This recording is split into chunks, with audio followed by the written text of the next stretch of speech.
Welcome back to Mayo Clinic Radio. I'm Dr. Sanj Kakar. And I'm Tracy McRae. Peripheral artery disease is a common circulatory problem in which narrowed arteries reduce blood flow to your limbs. When you develop peripheral artery disease, or PAD, your extremities, usually your legs, don't receive enough blood flow to keep up with demand.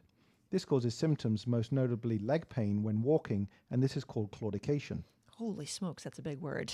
PAD is also likely to be a sign of a more widespread accumulation of fatty deposits in your arteries known as atherosclerosis. Here to discuss peripheral artery disease is Mayo Clinic vascular surgeon Dr. Randall DeMartino. Nice to meet you, Dr. Martino. Hi, good morning. Thank you. Try that again. Nice to meet you. Nice to meet you, Dr. DeMartino. Oh, nice to be here. It's wonderful to be here. Thanks for having me today. So I just read this, I know, but what exactly is PAD? So yeah, peripheral arterial disease. Sometimes people say peripheral vascular disease, PVD, PAD. There's a little bit of alphabet soup there, but for the most part, as you just mentioned, some blockages of arteries that go to the legs. So the arteries are responsible for bringing the blood flow down from the heart to the legs to meet up with demands for your muscle use for walking.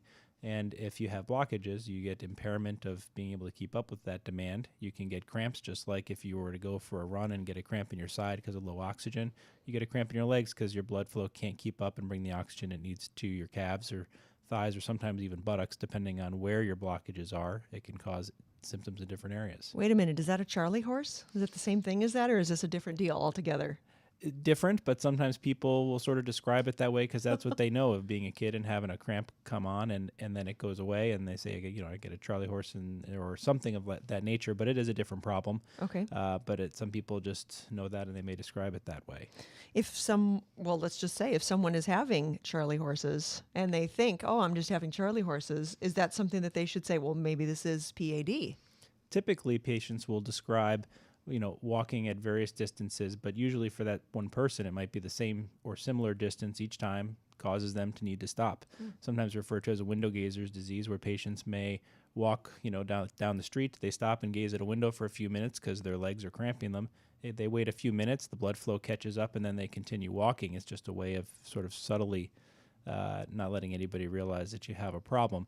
But most people will report that exact same phenomenon of I walk for a little while, my calves tighten up, I need to rest for a moment or two, sometimes a minute and sometimes even longer, but then I'm able to continue on and walk again that same distance, and then it happens again. So it seems to me we've heard about angina, which is like cramp in the heart. Is this the equivalent thing in the legs?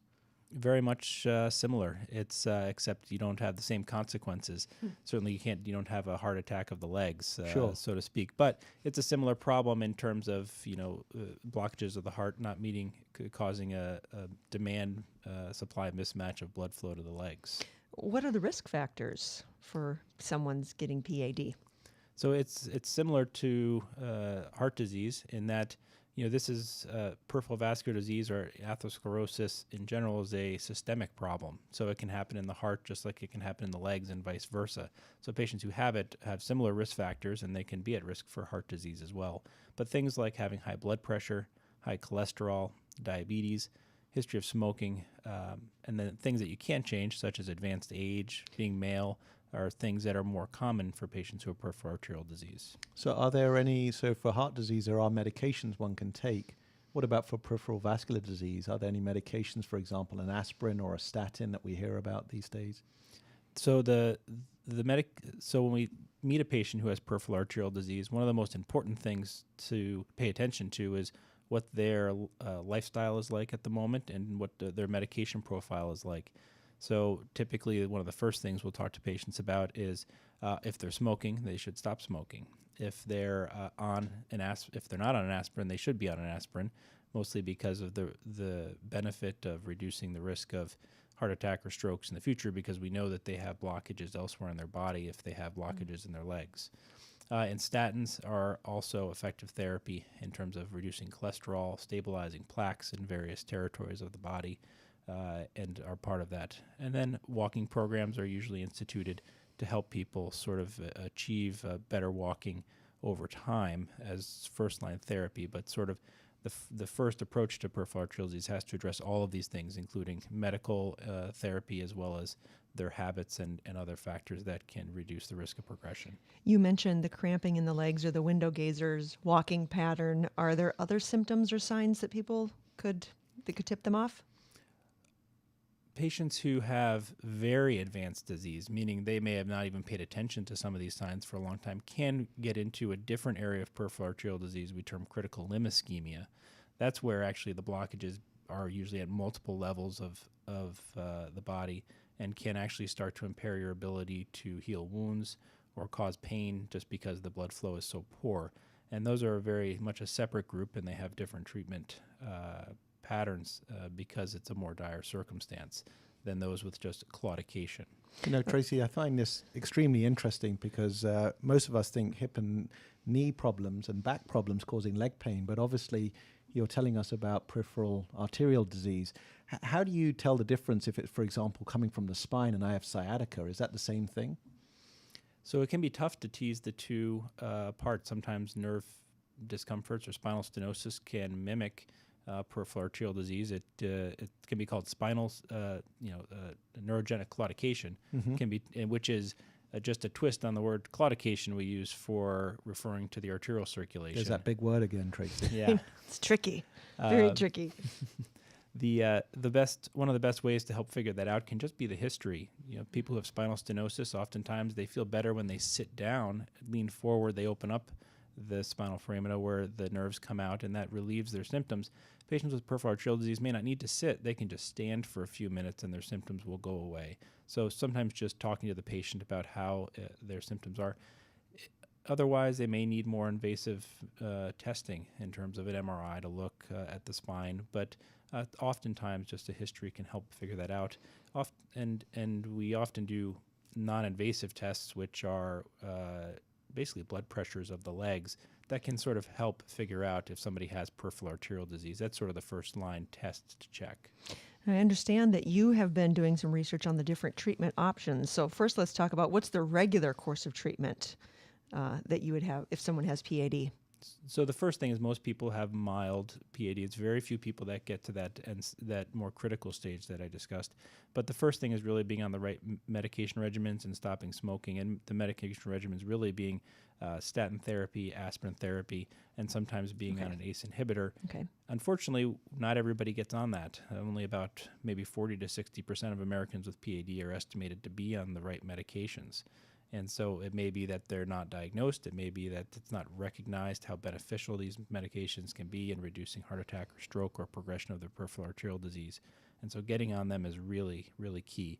So yeah, we've looked at various settings where patients with peripheral arterial disease, even those being treated with surgery, aren't always on these medications. And so efforts are underway to help improve that. Is that your area of research? It is sort of the delivery of care is what I'm interested in. So identifying practice patterns, areas where we know things are effective, and how can we make sure that we're getting effective care to patients who need them. It doesn't seem like in this day and age that something being underdiagnosed is the problem, but is PAD underdiagnosed? Is that what I'm understanding? It's interesting. There's been a lot of debate in the past about whether or not to screen for PAD as a surrogate for cardiac disease. And I don't think the recommendations come very strongly for that, but it's something for people to sort of recognize and bring up with their providers if they notice it, but it's not widely advocated to screen for PAD to find occult cardiac disease. Now, Dr. DeMartino, can you tell us about the surgical options? What's changed in the last, say, decade and how to treat these? Spoken like a true surgeon. The past probably 15 to 20 years has really drastically changed the surgical treatment of PAD.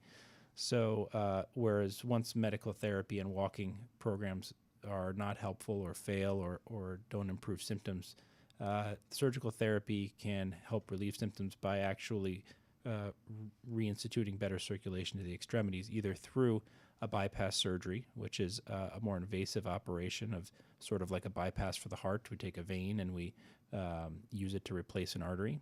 Or more recently, it's been we call it endovascular therapy, which is minimally invasive, where a patient can have a procedure in one day and often go home the same day and have a stent or a balloon used, sometimes a device called an atherectomy device to actually excise plaque out of the artery and reinstitute flow through a blockage and improve the blood flow. Wow. We've been talking about peripheral artery disease with vascular surgeon Dr. Randall DeMartino. Thanks so much for joining us, Dr. DeMartino. Thank you.